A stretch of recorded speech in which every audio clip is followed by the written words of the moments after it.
ഈ ഊട്ടി കൂന്നൂരിൽ അവിടെ ഈ പടർന്നു പിടിക്കുന്ന കാട്ടുതീ അതിന് ശമനമില്ല. അത് 5 ദിവസമായി അത് തുടങ്ങിയിട്ട് ഇതുവരെ 20 ഹെക്ടറോളം പ്രദേശമാണ് കാട്ടുതീയിൽ കത്തി നശിച്ചത്.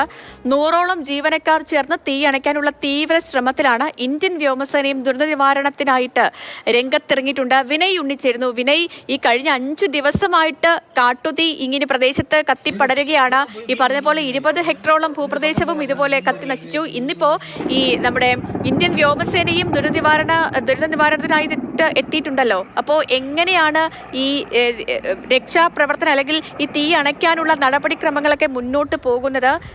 ഇന്നെങ്കിലും ഇതിനൊരു പരിഹാരത്തിലേക്കൊക്കെ എത്തുമോ?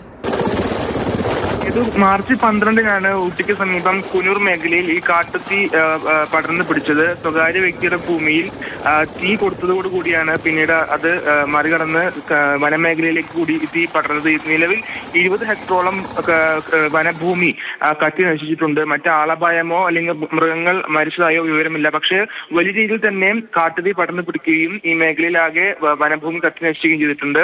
ആദ്യഘട്ടത്തിൽ വനം വകുപ്പിന് ജീവനക്കാരും ഫയർഫോഴ്സുമായിരുന്നു ഈ കാട്ടുതീ അണയ്ക്കാൻ രംഗത്തെത്തിയിരുന്നെങ്കിൽ പിന്നീട് ഉൾക്കാട്ടിലേക്ക് കാട്ടുതീ കയറി പോയതോടുകൂടി തമിഴ്നാട് വനം വകുപ്പ് ഇന്ത്യൻ വ്യോമസേനയുടെ സഹായം തേടുകയായിരുന്നു. നിലവിൽ ഇന്ത്യൻ വ്യോമസേനയുടെ ഹെലികോപ്റ്റർ ഉപയോഗിച്ചുകൊണ്ടുള്ള ഒരു തീ അണയ്ക്കാനുള്ള ശ്രമത്തിലാണ് ഇപ്പോൾ ദുരന്ത നിവാരണ സേനയുള്ളത്. എന്തായാലും വലിയ രീതിയിൽ തന്നെ വനഭൂമി ഇവിടെ കത്തിനശിച്ചിട്ടുണ്ട്. എന്തായാലും വരും ദിവസങ്ങളിൽ മണിക്കൂറുകളിൽ തന്നെ ഇന്ന് തന്നെ ചിലപ്പോൾ ഈ കാട്ടുതീ നിയന്ത്രണ വിധേയമാക്കാൻ സാധിക്കുമെന്നാണ് അറിയുന്നത്. എന്തായാലും ഈ സ്വകാര്യ വ്യക്തി ഉൾപ്പെടെ 4 പേർ, ഈ ഭൂമിയുടെ ഉടമ ഉൾപ്പെടെ 4 പേർ ഇപ്പോൾ പോലീസ് കസ്റ്റഡിയിലായിട്ടുണ്ട്. കാട്ടുതീ കൊടുത്തതിന്റെ പേരിലാണ് ഇപ്പോൾ ഇവിടെ കസ്റ്റഡി ആയിട്ടുള്ളത്. ഈ സ്വകാര്യ വ്യക്തി, ഭൂമിയുടെ ഉടമയും 3 സഹായികളുമാണ് ഇപ്പോൾ പോലീസിന്റെ കസ്റ്റഡിയിലുള്ളത്.